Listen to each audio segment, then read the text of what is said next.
Amigos do projeto, olha nós aqui novamente. Estamos passando por um momento de graça. Vocês entenderam? Um momento de graça. Louvado seja o nome do Senhor. Nós estamos nos encontrando Estamos nos encontrando mais esta vez para compartilharmos aqui algumas colocações a respeito do reino de Deus.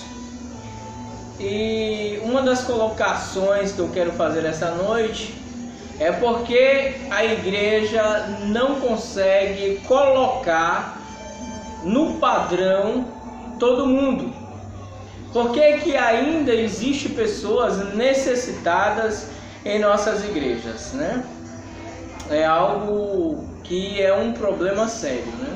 Nós falamos no primeiro vídeo a questão das divisões de recurso que não acontece, e muitas das vezes a gente termina colocando a culpa naquilo que dá errado no sistema. Na verdade, cada um de nós temos a nossa parcela de culpa. Nós somos culpados por alguma coisa que acontece ao nosso redor. Alguns diretamente, outros indiretamente, mas nós temos a nossa parcela de culpa, certo? E hoje eu vou trazer algo que não deu certo no meio da igreja, e não dá certo não é porque Deus não queira que dê, mas é porque as pessoas nunca compreenderam a questão da divisão de recursos que vem para os pastores administrar. Quero compartilhar com os irmãos que nós temos por base a nossa igreja, a primeira igreja fundada pelos apóstolos, né? Mas algumas igrejas, elas mudaram o título, né? Saíram da reforma, Martim Lutero e outros mais, mas saíram de uma reforma protestante e não buscaram dentro da qualificação bíblica o verdadeiro cristianismo. E aqui eu quero trazer essa colocação aqui para vocês a respeito de Atos capítulo 4, versículo 33 e 35. A 35, na verdade, né? Diz assim: com grande poder os apóstolos continuavam a pregar, testemunhando da ressurreição do Senhor, e maravilhosa graça estava sobre todos eles. Não havia uma só pessoa necessitada entre eles, pois os que possuíam terras ou casa as vendiam, traziam dinheiro da venda e o depositavam aos pés dos apóstolos, que por sua vez repartiam conforme a necessidade de cada um. A gente lê isso aqui e muitos não acreditam ou encontram desculpa para mudar o sentido desse texto. Aqui está bem claro o que aconteceu. Essa foi a primeira comunidade fundada pelos apóstolos, e ali havia algo maravilhoso no meio dos apóstolos.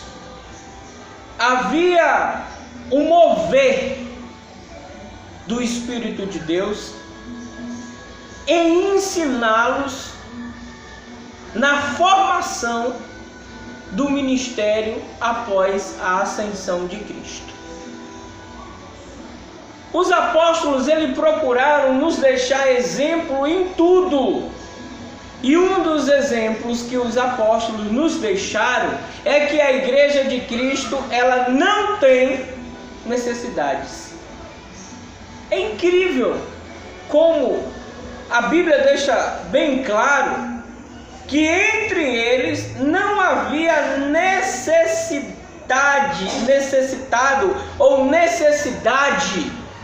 alguma.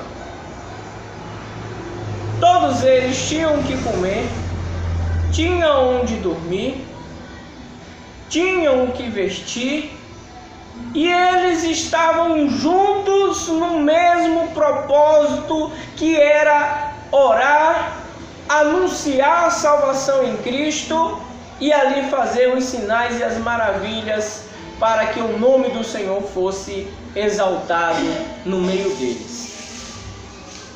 O que acontece, amados? Hoje, com todos os recursos que as nossas igrejas têm de dízimo e oferta, nas nossas igrejas parece que não acabam os necessitados e muito menos as necessidades. A igreja não tem se preocupado em relação a resolver este problema no meio dela. Hoje as nossas igrejas se tornaram igrejas comércio, vamos dizer uma igreja comércio, onde a palavra de Deus é a mercadoria e aonde as pessoas que vão até a igreja são os compradores da fé. E essa fé muitas das vezes custa caro para o bolso de alguns, porque as igrejas, a maioria das igrejas tem apresentado valores altíssimos para que as pessoas consigam receber as bênçãos dos céus. Mas é preciso pagar pelas bênçãos? É preciso pagar para poder ser próspero? Eu digo para você que não é necessário pagar para ser próximo. Porque a prosperidade, ela é natural quando há o cumprimento da palavra de Deus. Quando as pessoas reconhecem o poderio de Cristo sobre a sua vida e ali repartem os seus bens que eles têm de sobra para suprir as necessidades daqueles que estão desenvolvendo a fé cristã, ou seja, os novos convertidos. Na época dos apóstolos, as pessoas acreditavam no poder do Evangelho em relação de ser social, de cuidar um dos outros, de resolver as questões não só espirituais, mas principalmente as questões de necessidades financeiras e sociais daquelas pessoas. E nós vemos aqui o padrão da igreja dos apóstolos era a igreja que não tinha necessitado, não tinha necessidade nenhuma os que frequentavam ali aquela comunidade. Mas por que, pastor? Porque as ofertas que eram apresentadas aos apóstolos eram direcionadas às necessidades das pessoas que de fato precisavam.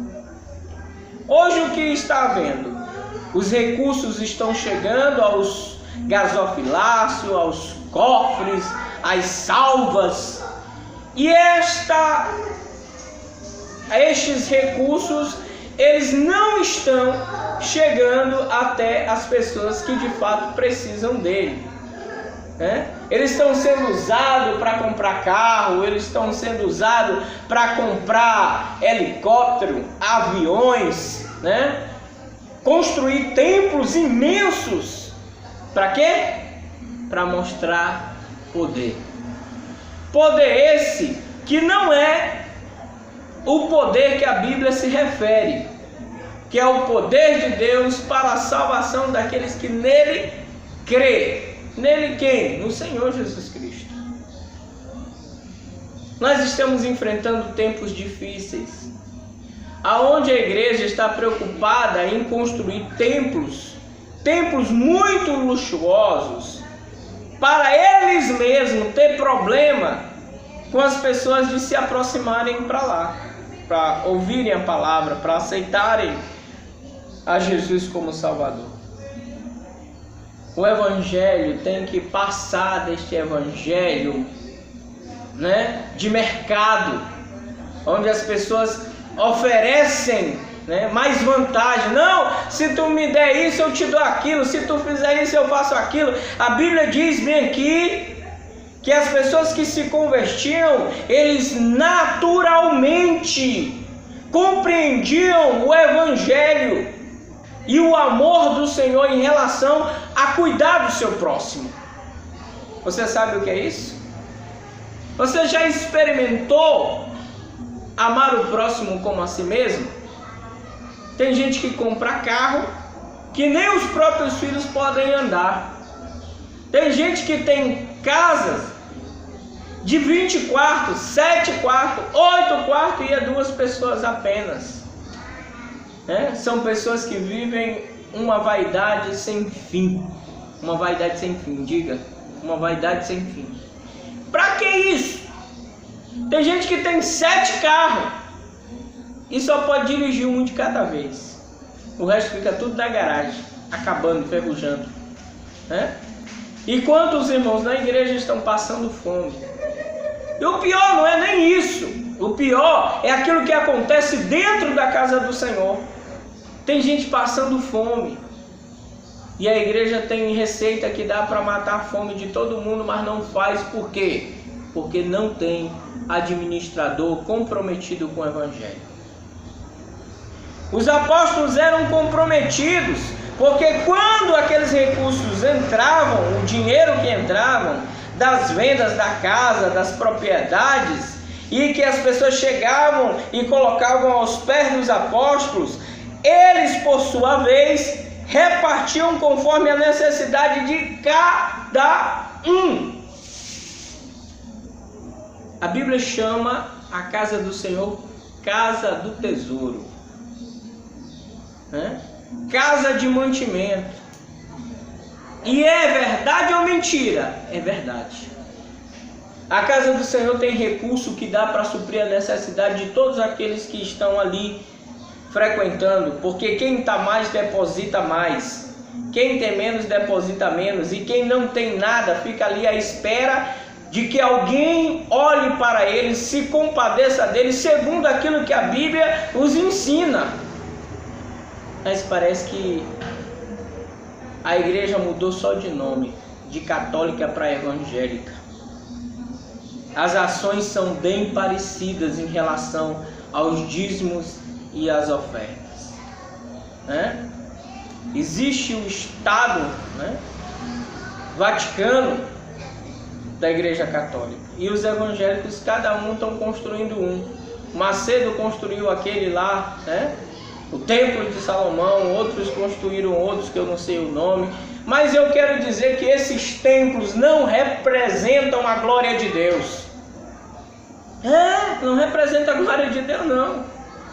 Representa a glória do homem, porque a glória de Deus é representada pela imagem e semelhança de Deus, que somos nós, e são as que são mais maltratadas dentro da casa do Senhor, que eu falo do templo, do Senhor. A Bíblia nos diz que Deus não habita em templo feito por mão humana, mas Ele diz que onde tiver 2 ou 3 ou mais reunidos no seu nome, ali Ele se faz presente. Então, quem é que traz a presença de Deus para dentro do templo? As pessoas. Mas essas pessoas, elas vão ali para receber a palavra de Deus, mas também para receber o auxílio do Senhor. Eu quero dizer para você que é pastor, para você que é apóstolo, para você que está à frente de uma obra que tem muito recurso e tem pessoas passando fome lá dentro da sua igreja, você é um hipócrita. Você entendeu? Você é um hipócrita. Sabe por quê? Porque Deus, Ele não faz acepção de pessoas. E você está fazendo. Você tem um carro de luxo, tem uma casa com ar-condicionado, todo no vidro, come do bom e do melhor, daquilo que vem para suprir as necessidades daqueles que estão ali na casa do Senhor. Mas só você é que está comendo, enquanto os demais estão passando fome. Eu quero dizer para vocês que eu tenho uma lista bem aqui que eu mandei puxar na internet, que é uma vergonha. É uma vergonha, eu quero falar para vocês, é uma vergonha o que eu vou mostrar aqui. Tem 5, eu vou falar o nome de 3 aqui, não, vou falar de 4. 4 líderes poderosíssimos financeiramente falando, mas que para mim é uma vergonha. Por que é uma vergonha, pastor? Porque não está se cumprindo aquilo que está escrito dentro da palavra de Deus. Quero falar do primeiro deles, Igreja Universal do Reino de Deus, pastor Ed Macedo. O cara é dono de 950 milhões. Para que esse dinheiro? Eu me pergunto aqui, faz a hora que eu olho para esse número aqui e tento entender para que esse dinheiro todinho. Porque isso aqui é uma reserva. Agora me pergunte, quantos irmãos já deram tudo, acreditando em campanhas feitas dentro da igreja para mudarem de vida? Quantas e quantas campanhas? E nessas campanhas tem uma delas que os próprios pastores têm que sacrificar o seu salário. Ora, que vergonha! Em vez de receber o 14º, ele sacrifica um salário dele completo nessa campanha. É uma vergonha. O segundo dele, pastor Silas Malafaia, ainda é uma vergonha. Porque a Bíblia diz que aqueles que acreditavam no Senhor, eles vendiam as suas propriedades. Tem gente aí que tem 50 casas, 10 casas, e ele só pode morar em uma. E pior ainda, que este recurso é todo tirado da fé, daquilo que é relacionado a Deus. Os dízimos, as ofertas, as revistas de ensino bíblico, os jornais de ensino bíblico, os livros que contêm histórias bíblicas, testemunho que foram gerados pelo poder de Deus, e essas pessoas estão ficando milionárias à custa do Evangelho do Senhor. E se pelo menos eles tivessem um bom caráter para poder fazer que a palavra de Deus se cumpra, isso seria maravilhoso. Mas esse recurso aqui está parado. Um recurso parado, que não tem uso. Isso aqui é a riqueza desses homens. A riqueza desses homens. O Evangelho é o poder de Deus para a salvação daquele que crê. Crê em quê? Em Jesus Cristo como seu único e suficiente Salvador, e aquele que há de suprir tanto as suas necessidades espirituais como as suas necessidades físicas. Tanto que a Bíblia é cheia de conselhos em relação a cuidados. Cuida do órfão, cuida da viúva, cuida do desabrigado, cuida do necessitado. E Jesus, ele é bem categórico nessas questões, quando ele diz: eu tive fome e não me deste de comer, tive nu e não me vestiste, tive sede e não me deste de beber, tive desabrigado e não me acolheste. Eu quero dizer para você, você que está aí do outro lado, e que Deus colocou na sua mão um recurso alto, milionário, vamos dizer assim, um recurso milionário, me diga para que você quer esse dinheiro todinho? Para dizer que tem? Quando existe pessoas passando fome, pessoas desabrigadas, e você sabendo que pode suprir as suas necessidades, tendo esses milhões, ou sei lá quantos mil, se você age dessa forma, eu quero deixar bem claro para você, você é um hipócrita. Porque Jesus não faz isso. Jesus nunca fez isso.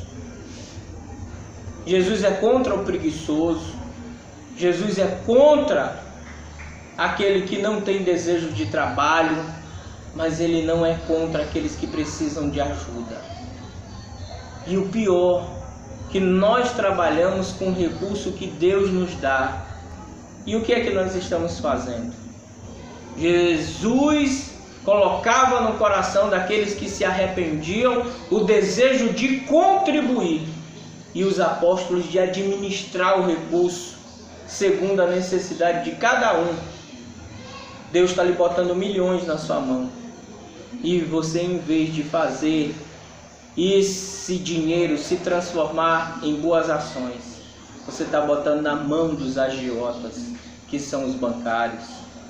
Está botando na mão dos donos das grandes imobiliárias para alugar aquilo que custou o recurso do nome do Senhor.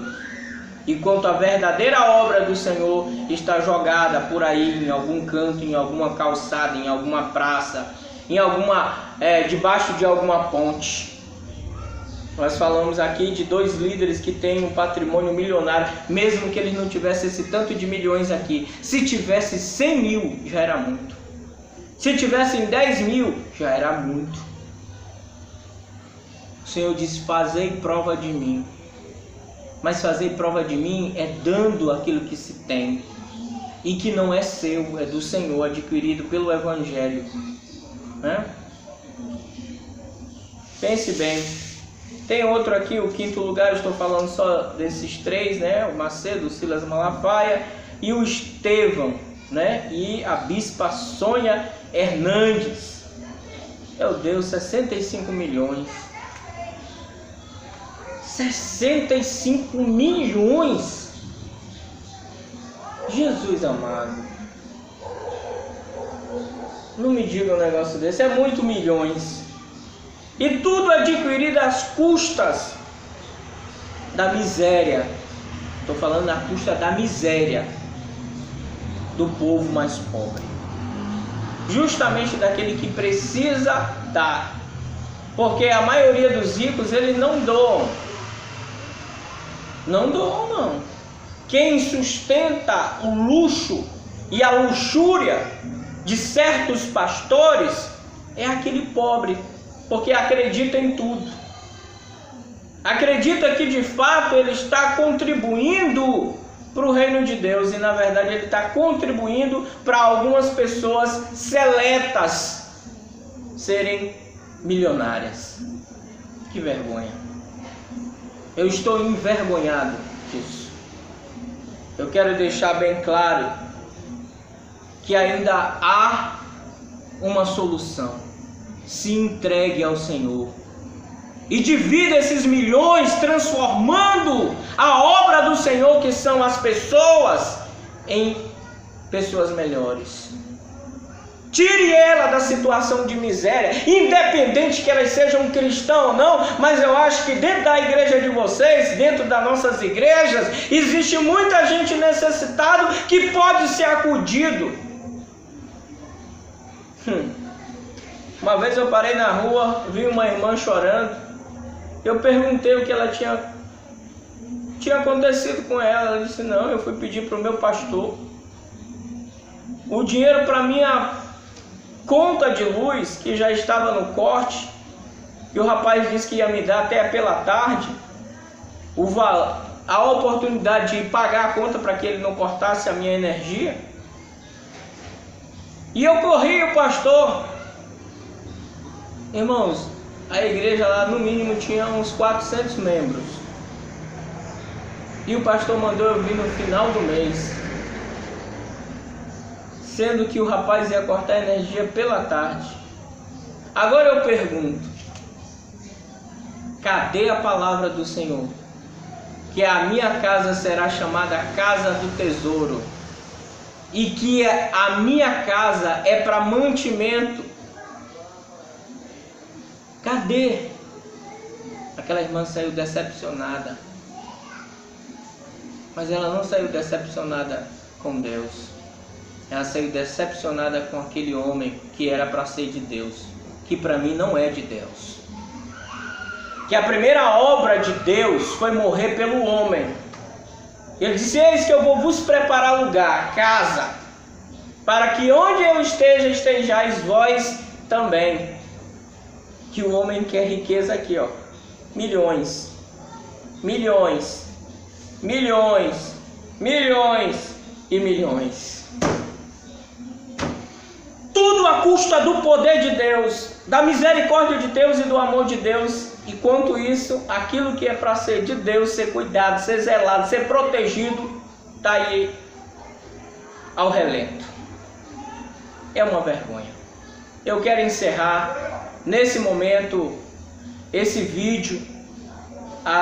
Peço a todos vocês que são cooperadores desta obra que continue conosco, que continue assistindo os nossos vídeos, que continue compartilhando os nossos vídeos, que continue colocando seus comentários, se inscrevendo no nosso canal e nos dando o apoio que nós necessitamos para fazer esta grande obra. Não estou aqui, não sou contra nenhum dessas pessoas, não sou contra essas pessoas. Eu sou contra as atitudes delas. Não conheço nenhum desses homens, mas eles estão exercendo algo que é de Deus. Se é de Deus, eu tenho autoridade para falar, que eu sou pastor também. Então, eu quero lhe dizer agora, em nome de Jesus, que se arrependam, que mude essa maneira vã de vida e use esse recurso para transformar vidas, para tirar vidas da miséria. Em nome de Jesus eu agradeço a todos vocês que assistiram mais esse vídeo. Que Deus ilumine os seus caminhos, que leiam a Bíblia, parem de ser cego, parem de cegueira. Eu os agradeço em nome do Senhor Jesus e até a próxima. Obrigado, obrigado.